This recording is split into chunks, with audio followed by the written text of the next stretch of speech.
السلام علیکم۔ دن بھر کی اہم ترین خبریں، تبصرے اور ان کے تجزیات کے ساتھ میں ہوں کامران خان۔ تقریباً 26 دن کے وقفے کے بعد اور پاکستان کی ISI کے سربراہ جنرل احمد شجاع پاشا کے واشنگٹن کے دورے کے 24 گھنٹوں کے اندر امریکی ڈرون حملے دوبارہ شروع ہو گئے ہیں۔ آج اس سلسلے میں 26 دن بعد پہلا ڈرون حملہ ہوا۔ اس کے لیے جنوبی وزیرستان کے علاقے انگور اڈا کا انتخاب کیا۔ امریکی جاسوس طیاروں نے ایک گاڑی کو نشانہ بنایا جس میں 6 افراد ہلاک ہوئے۔ مقامی لوگوں کا کہنا ہے کہ یہ تمام کے تمام افغان تھے۔ اس سے پہلے کہا گیا تھا کہ پاکستان کی حکومت کی جانب سے اور پاکستان کی جانب سے امریکی افواج کو اور امریکی حکومت کو کہا گیا ہے کہ ڈرون حملے کسی بھی صورت میں قابل قبول نہیں ہیں، اور اطلاعات کے مطابق پاکستان کی جانب سے امریکہ کو کہا گیا تھا کہ ڈرون حملے ہر صورت میں بند کیے جائیں گے۔ آج ایک بار پھر ڈرون حملے شروع ہوئے۔ 26 دن کے وقفے کے بعد یہ حملے ہوئے ہیں۔ اس سے پہلے آخری حملہ 17 مارچ کو کیا گیا تھا، ریمنڈ ڈیوس کی رہائی کے ایک دن بعد، جس میں 50 کے قریب لوگ شمالی وزیرستان میں اپنی جانوں سے ہاتھ دھو بیٹھے تھے، جس کے بعد پاک فوج کے سربراہ جنرل اشفاق پرویز کیانی نے اس کو ظالمانہ اقدام قرار دیا تھا اور ڈرون حملوں کے خلاف ایک بھرپور بیان دیا تھا، جس کے بعد خاموشی ہو گئی تھی۔ 26 دن کی خاموشی رہی، لیکن اہمیت آج کے حملے کی یہ ہے کہ ایک دن بعد جب جنرل احمد شجاع پاشا واشنگٹن کا دورہ کر کے آئے، یہ ڈرون حملے ایک بار پھر شروع ہو گئے۔ بعض مبصرین اور ناقدین کا کہنا ہے کہ شاید اس کی رضامندی یا اس کی سمجھوتا یا اس سلسلے میں کوئی حامی ان ملاقاتوں کے دوران بھری گئی ہو، لیکن فی الحال اس کی کوئی واضح ثبوت سامنے نہیں آیا ہے۔ لیکن اہمیت اس بات کی ہے کہ ڈرون حملے 2 بار رکے تھے۔ اس سے پہلے 23 جنوری کو ریمنڈ ڈیوس کے واقعے کے بعد ڈرون حملے میں ایک کمی آئی تھی۔ تقریباً 1 مہینے کے قریب ڈرون حملے رکے رہے تھے۔ کا مطلب یہ ہے کہ جب پاکستان کی حکومت سخت ترین الفاظ میں اس کی مخالفت کرتی ہے تو امریکہ ان ڈرون حملوں کو روک لیتا ہے، لیکن پھر یہ ڈرون حملے شروع ہوئے، ریمنڈ ڈیوس کے واقعے کے بعد بھی شروع ہوئے اور ایک بار پھر یہ ڈرون حملے شروع ہوئے۔ اس سے پہلے امریکی حکومت کے اہم ترین لوگ، اس کی کانگریس کے لوگ اور دوسرے ذرائع یہ کہتے رہے ہیں کہ پاکستان ڈرون حملوں میں امریکہ کا خاموش حامی رہا ہے اور یہ ڈرون حملے دراصل پاکستان کی مرضی سے ہی ہوتے ہیں۔ ان ڈرون حملوں میں جس کا آغاز ایک بار پھر ہوا ہے، آج جس سلسلے کا پہلا حملہ کیا گیا، کیا واقعی یہ پاکستان کی مرضی سے ایک بار پھر ڈرون حملوں کا آغاز ہوا ہے اور پاکستان نے ایک بار پھر خاموش رضامندی کا اظہار کر دیا ہے؟ یہ ہم پوچھتے ہیں اور اس کے لیے ہمارے ساتھ موجود رہیں گے پاکستان میں اسٹریٹجک، دفاعی اور قومی سلامتی کے امور کے مختلف ماہرین، جن سے ہم یہ بات پوچھیں گے۔ پہلے ہم نے یہ سوال پوچھا مارشل ریٹائرڈ شہزاد چودھری سے کہ کیا پاکستان نے اجازت دے دی ہے ایک بار پھر کہ ڈرون حملوں کا آغاز ہو، کیونکہ اس ڈرون حملے کی ٹائمنگ بہت ہی امپورٹنٹ ہے؟ جی، میرا خیال ہے کہ یہ تو مناسب نہیں اور نہ ہی یہ انڈیکیٹ کرتا ہے، بلکہ اس کے برعکس میری جو سمجھ میں آتا ہے وہ یہ ہے کہ امریکہ نے جب ریمنڈ ڈیوس کی رہائی کے فوراً بعد اگلے دن جو اٹیک کیا تھا اور جو ابھی جنرل شجاع کی واپسی کے اگلے دن جو اٹیک کیا ہے، ان دونوں کا جو مقصد نظر آتا ہے، مضمر جو ہے اس کے اندر، وہ یہ چیز ہے کہ ہم آپ کی ڈکٹیشن نہیں لیں گے۔ یعنی ریمنڈ ڈیوس کے معاملے میں بھی منامہ کے اندر جو ملاقات ہوئی تھی، اس کے اندر پاکستان کی فوج کے جو سرکردہ لوگ تھے، جنرل کیانی، انہوں نے ظاہر ہے کہ ایک امریکہ کے لیے ٹو ڈو لسٹ بتائی تھی، اور سملرلی ابھی جنرل شجاع جب گئے تو انہوں نے بھی یہی کچھ ان کو بتایا کہ پاکستان یہ چاہتا ہے۔ وہ اب ڈپلومیٹک لیول کے اوپر، اس لیول پہ تو ان چیزوں کو مان جاتے ہیں اور اس سے ایگری کرتے ہیں اور یہ کہتے ہیں کہ ہم دیکھیں گے، لیکن میرا خیال ہے اگلے ہی دن ان کا جو یہ جواب آتا ہے وہ پاکستان کے لیے یہ پیغام صاف طور پہ لے کے آتا ہے کہ ہم آپ کی ڈکٹیشن نہیں لیں گے، اور ہاں اگر ہم ہمارے ساتھ مل کے چلیں گے اور ہمارے ساتھ جس طرح ہم چاہتے ہیں چلیں گے تو پھر اس قسم کی جو چیزیں ہیں ان کو ہم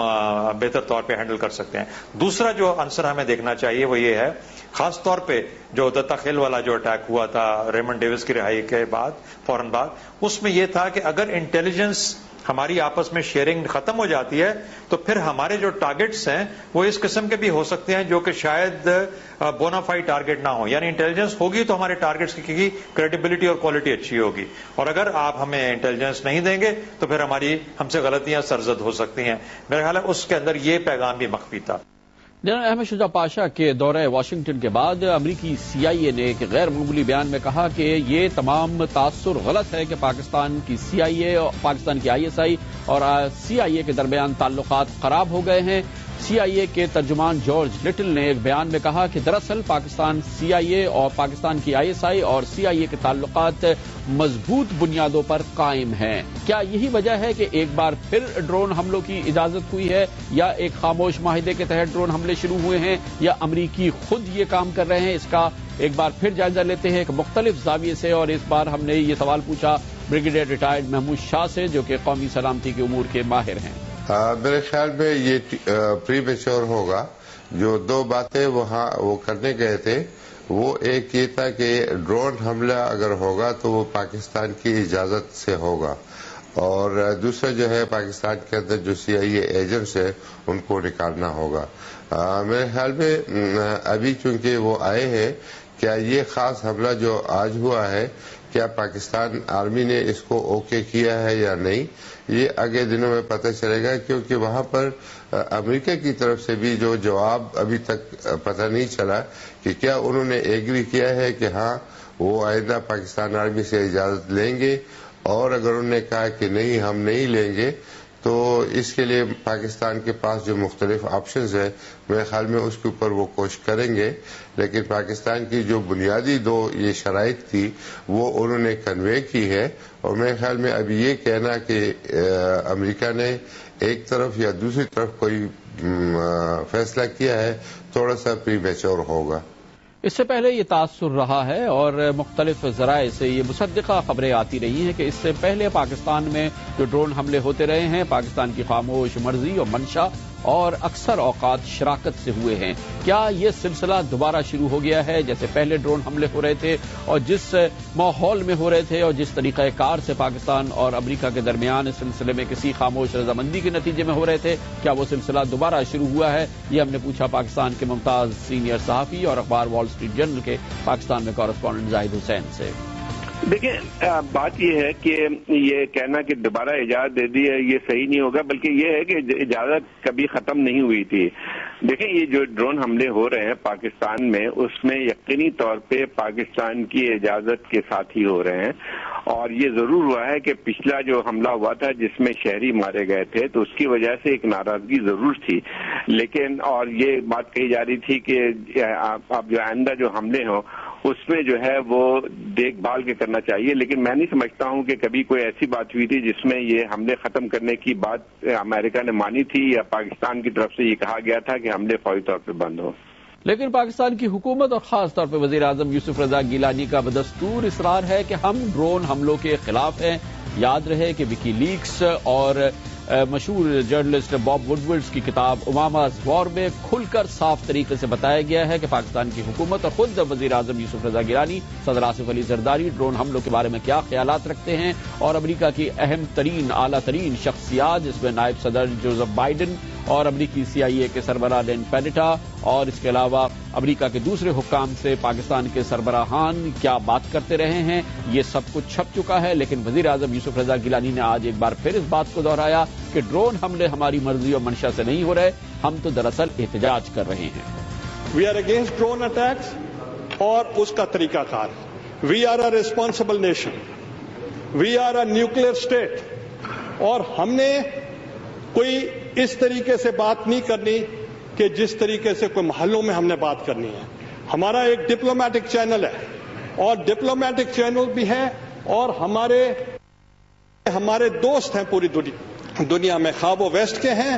یا وہ سینٹرل ایشیا کے ہیں یا ساک کنٹریز کے ہیں، ہم ان کو قائل کر رہے ہیں۔ ہم ان کو قائل کر رہے ہیں کہ یہ ڈرون اٹیکس ہمارے لیے پرابلمز کریٹ کر رہے ہیں۔ آپ کنونس کریں، اور ہم پرسنلی بھی کہہ رہے ہیں، اور میں آپ کو یقین دلانا چاہتا ہوں کہ یہ جو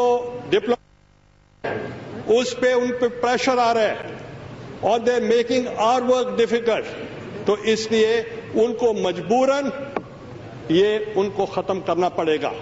جو بات وزیر اعظم یوسف رضا گیلانی نے ایک بار پھر پارلیمنٹ میں نہیں بتائی وہ یہ تھی کہ وہ ڈرون حملے جو سن 2007 میں بمشکل تمام 1 درجن تھے، 2008 میں 35 تھے، گزشتہ سال 117 ڈرون حملوں کی سطح تک کیسے پہنچے۔ مطلب یہ ہے کہ ہر ہفتے 2 ڈرون حملے پاکستان پہ، ہر ہفتے 2 امریکی حملے پاکستان میں ہو رہے ہیں۔ اور وزیر اعظم یوسف رضا گیلانی کی حکومت اس سلسلے میں کیا کر رہی ہے اور کچھ نہیں کر رہی تو کیوں نہیں کر رہی، یہ وزیر اعظم یوسف رضا گیلانی نے آج اس کا جواب نہیں دیا ہے۔ لیکن پاکستان کے دوسرے سیاسی رہنماؤں کا کہنا ہے کہ ان ڈرون حملے ایک بڑی وجہ ہیں پاکستان میں پھیلتی دہشت گردی اور پھیلتی خودکش حملہ آوری کی۔ اس کی بھرپور ترجمانی کی پنجاب کے وزیر اعلیٰ جناب شہباز شریف نے، جنہوں نے کہا کہ براہ راست ڈائریکٹ ایکشن لیا جائے اور ان کی جماعت اس سلسلے میں آگے آئے گی۔ وہ وزیر اعلیٰ پنجاب کی حیثیت سے بھی ان ڈرون حملوں کے خلاف کسی بھی عملی کارروائی میں حصہ لینے کے لیے تیار ہیں۔ ڈرون حملوں کے خلاف پوری قوم اکٹھی ہو جائے۔ یہ ڈرون حملے ہو کر ہمارے بے گناہ مسلمانوں کو شہید کیا جاتا ہے۔ مجھے بتائیں، خدا نہ کرے چشتیہ میں اللہ نہ کرے ڈرون حملہ ہو جائے اور بے گناہ خاندان شہید ہو جائے تو وہ خاندان اور قرب و جوار میں پورا محلہ کیا کرے گا؟ وہ بالآخر وہ سوسائڈ بامبر بن جائیں گے، انہوں نے بدلہ لینا ہے۔ اسی طریقے سے ڈرون حملوں سے جس طرح بے گناہ لوگ مسلمان شہید کیے جا رہے ہیں، آپ دیکھیں، اس لیے ہم چپ ہیں کہ وہ فاٹا میں ہوتے ہیں،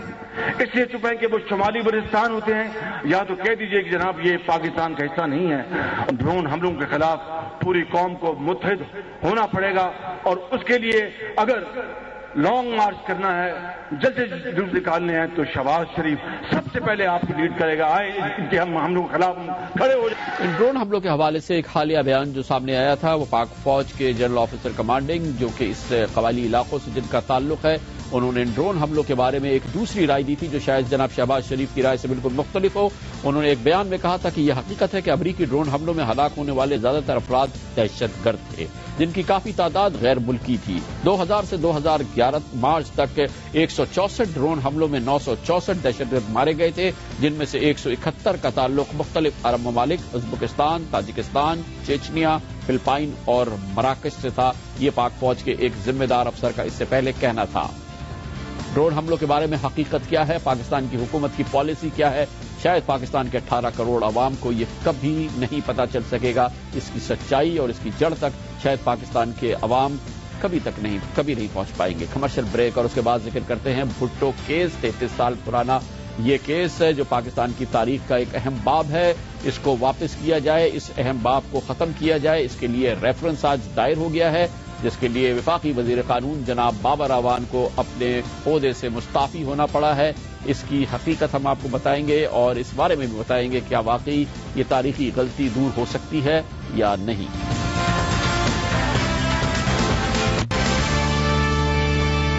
پاکستان پیپلز پارٹی کے قائد جناب ذوالفقار علی بھٹو کے پھانسی کے فیصلے پر نظر ثانی کی جائے، اس کے سلسلے میں صدارتی ریفرنس آج سپریم کورٹ آف پاکستان میں اس کی سماعت شروع ہوئی۔ چیف جسٹس آف پاکستان جناب جسٹس افتخار محمد چودھری نے اس موقع پر کہا کہ کورٹ اس سلسلے میں امائکس کیوری بنائے گی، یعنی کہ چاروں صوبوں سے کورٹ کی مشاورت کے لیے، کورٹ کی مدد کے لیے ماہرین کا انتخاب کیا جائے گا۔ حکومت کی جانب سے آج وفاقی وزیر قانون جناب بابر اعوان اس کیس میں پیش ہوئے اور چیف جسٹس آف پاکستان کے پوچھنے پر انہوں نے کہا کہ وہ اپنی وزارت سے استعفیٰ دے رہے ہیں تاکہ وہ اس کیس کی حکومت کی طرف سے پیروی کر سکے اور اس کیس کی پیروی کر سکے۔ جناب بابر اعوان نے اس کے بعد میڈیا سے بات بھی کی اور انہوں نے کہا کہ 25 سال سے وہ مسلسل سلسلے میں ان کی دل کی خواہش اور کاوش تھی اور وہ پاکستان پیپلز پارٹی میں اس معاملے میں سب سے زیادہ مستعد تھے۔ انہوں نے یہ بھی کہا کہ وہ چاہتے ہیں کہ اس کے لیے انہیں کوئی بھی قربانی دینی پڑے، وہ اس کو قربانی دینے کے لیے تیار ہیں، لیکن جناب بابر اعوان نے آج یہ نہیں بتایا کہ آخر کیوں محترمہ بے نظیر بھٹو کی 2 حکومتوں کے دوران یہ صدارتی ریفرنس یا یہ ریفرنس پیش کرنے کا معاملہ سامنے نہیں آیا، کیوں محترمہ بے نظیر بھٹو شہید نے اس معاملے کو سپریم کورٹ میں نظر ثانی کے لیے پیش نہیں کیا اور خود ان کی حکومت نے پچھلے 3 سال تک اس معاملے پر کیوں خاموشی برتی۔ آج جناب بابر اعوان کو ایک بہت اہم سوال کا سامنا کرنا پڑا جس میں ان سے پوچھا گیا کہ یہ بات تو طے ہے اور اس بارے میں شواہد موجود ہیں کہ خود انہوں نے جناب ذوالفقار علی بھٹو کی پھانسی کے بعد راولپنڈی میں مٹھائی بانٹی تھی اور یہ بھی کہ دراصل وہ 25 سال سے نہیں، پاکستان پیپلز پارٹی سے تو 1996 کے بعد منسلک ہوئے۔ یہ سوال جب جناب بابر اعوان پر داغا گیا تو ان کے پاس اس کا جواب نہیں تھا۔ بابر اعوان صاحب، کیا آپ سمجھتے ہیں کہ آپ کے لیے بھی ایک موقع ہے، کیونکہ آپ کے بارے میں یہ کہا جاتا ہے کہ آپ نے شاید مٹھائیاں بانٹی تھی اس وقت اور خوشیوں کا اظہار کیا تھا اور کچھ لوگ کہتے ہیں اس کے ثبوت بھی موجود ہیں، تو آپ سمجھتے ہیں کہ آپ کے لیے بھی ایک موقع ہے کہ آپ پر جو الزام لگایا گیا تھا وہ دھل جائے گا. اور آپ نے 32 سال کی بات کی جبکہ آپ 96 میں شاید پیپلز پارٹی میں شامل ہوئے ہیں. نو کامنٹس. آپ نے دیکھا جب وزیر قانون بابر اعوان نو کامنٹس کہہ رہے تھے کہ ان کی پشت پر کھڑے پاکستان پیپلز پارٹی کے سینئر رہنماؤں کے چہروں پر دبی دبی مسکراہٹ عیاں تھی. جناب ذوالفقار علی بھٹو کی پھانسی کا فیصلہ پاکستان میں کسی بھی موقع پر اور کسی بھی وقت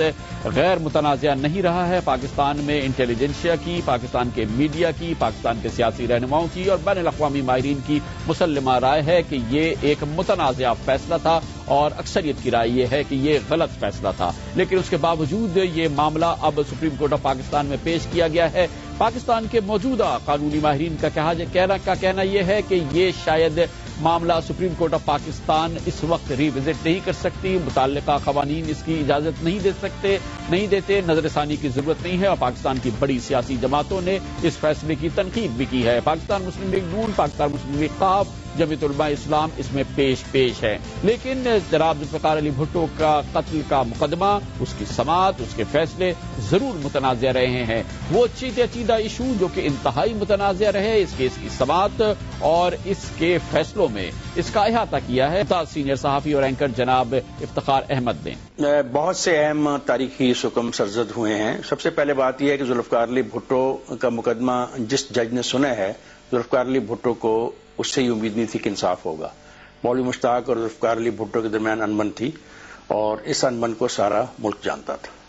دوسری بات یہ ہے کہ ذوالفقار علی بھٹو کے ساتھ جو رویہ ہائی کورٹ میں اختیار کیا گیا بالکل غیر مناسب رویہ تھا اور جج صاحبان بالکل ذاتی طور پہ ان کے خلاف بات کر رہے تھے اور ایسی چیزیں زیر بحث لائی گئیں اس قتل کے مقدمے میں جس سے قتل کے مقدمے کا کوئی تعلق نہیں تھا. اس میں ذوالفقار علی بھٹو کے نظریات، ان کی سوچ، ان کی فکر کے بارے میں باتیں کی گئیں اور ان کو بار بار کہا گیا کہ یہ جو شخص اس عدالت میں بیٹھا ہے یہ بڑا مجرم ہے، یہ بڑا مجرم ہے. بڑا مجرم کر کے اس سارے کیس کا آغاز کیا گیا. جب سپریم کورٹ میں جب یہ مقدمہ جاتا ہے تو اس وقت بھی جو سپریم کورٹ کی بینچ کی سربراہی کر رہے ہیں وہ پاکستان کے قائم مقام صدر بھی تھے. اب دیکھیں جب ایک آدمی سپریم کورٹ کا ہے اور وہ سربراہی کر رہا ہے کہ ایسے بینچ کی جس میں ذوالفقار علی بھٹو کی سزائے موت کا کیس تھا اور وہ شخص بطور صدر پاکستان بھی فرائض سر انجام دیتا ہے تو اس سے بات بہت واضح ہو گئی تھی کہ انصاف کس نوعیت کا ہوگا. دوسری بات یہ ہے کہ جب سپریم کورٹ میں یہ کیس جاتا ہے اور وہاں پہ یہ ساری بات ہوتی ہے تو سپریم کورٹ کے اندر یہ معاملہ زیر بحث لایا. ذوالفقار علی بھٹو نے اس وقت بھی کہا کہ یہاں پہ مجھے اس بات کا اعتماد نہیں ہے کیونکہ مجھ سے انصاف نہیں ہو رہا. تو انہوں نے اس بات کو تسلیم نہیں کیا اور انہوں نے اپنے مقدمے کی کارروائی کو جاری رکھا. یہ معاملہ ہائی کورٹ کے اندر بھی ہے کہ ہائی کورٹ کے اندر بھی ذوالفقار علی بھٹو یہ کہتے رہے کہ مجھے انصاف کی توقع نہیں ہے لیکن ان کی کسی نے بات نہیں سنی اور مقدمے کو جاری رکھا. تو یہی کافی چیزیں ہیں اس بات کو ثابت کرنے کے لیے کہ آپ جب انصاف دینے کی بات کرتے ہیں اور جب آپ سے کہا جاتا ہے کہ مجھے آپ سے انصاف نہیں ملے گا اور آپ بضد ہیں کہ آپ مقدمے کو چلائے جائیں گے تو یہ بہت واضح اس بات کا ثبوت ہے کہ بہت سارے حکم ہیں اس سارے کے سارے معاملے میں. ان حکم کو اب دور کیا جا سکتا ہے، اس فیصلے کو اب بدلا جا سکتا ہے اور سپریم کورٹ آف پاکستان اس 33 سال پرانے فیصلے پہ نظر ثانی کر سکتی ہے. یہ سب کچھ جاننے کے لیے ہم نے اسٹوڈیو میں دعوت دی ہے ایک بار پھر پاکستان کے ممتاز ماہر آئین و قانون بیرسٹر ڈاکٹر فروغ نسیم کو. بہت بہت شکریہ بیرسٹر صاحب. یہ ایک معاملہ ایک بار پھر سپریم کورٹ آف پاکستان میں گیا. ظاہر ہے کہ اس پر یہ مترجہ فیصلہ تو ہر صورت میں ہے لیکن سپریم کورٹ آف پاکستان کیا واقعی اس فیصلے کو تبدیل کر سکتی ہے؟ اس کا کیا طریقہ کار ہوگا؟ دیکھیں اس کے اندر جیسے آپ نے بھی فرمایا اور ریفرنس تو میرے سامنے ابھی تک کسی کے سامنے نہیں آیا لیکن اخبار میں جو رپورٹنگ ہے وہ یہ ہے کہ نظر ثانی کی درخواست ہے لیکن ریفرنس کے شیپ میں، یعنی نظر ثانی ہوتا ہے ریویو، اس کا آرٹیکل ہے 188 اور ریفرنس ہوتا ہے question of law per, question of fact پہ ریفرنس نہیں ہوتا، وہ ہوتا ہے 186 میں جیسے کیا گیا ہے. ریویو کا قانون یہ ہے کہ ایک ریویو پرمیسیبل ہے سپریم کورٹ کے رولز کے تحت. بھٹو صاحب کا فیصلہ میری نظر میں غلط تھا، لاہور ہائی کورٹ نے بھی غلط فیصلہ دیا اور سپریم کورٹ کا بھی معذرت کے ساتھ فیصلہ درست نہیں تھا. اس کے بہت سے ریزنز تھے. جسٹس نسیم حسن شاہ نے خود اپنی کتاب میں لکھا کہ ایک دن پہلے کچھ لوگ اور مولوی مشتاق صاحب بھی ان کے پاس آئے اور پریشرائز یہ کیا کہ آپ یہ فیصلہ بھٹو صاحب کے خلاف دے دیں. وہ تمام چیزیں ہونے کے باوجود سپریم کورٹ کے رولز میں ایک تو سیکنڈ ریویو پاسبل نہیں ہے. جو ریویو ڈیسائیڈ کیا سپریم کورٹ نے وہ یونینیمسلی ریجیکٹ کیا. حالانکہ 4-3 کا تو ججمنٹ تھا جو سپریم کورٹ نے بھٹو صاحب کو جو پھانسی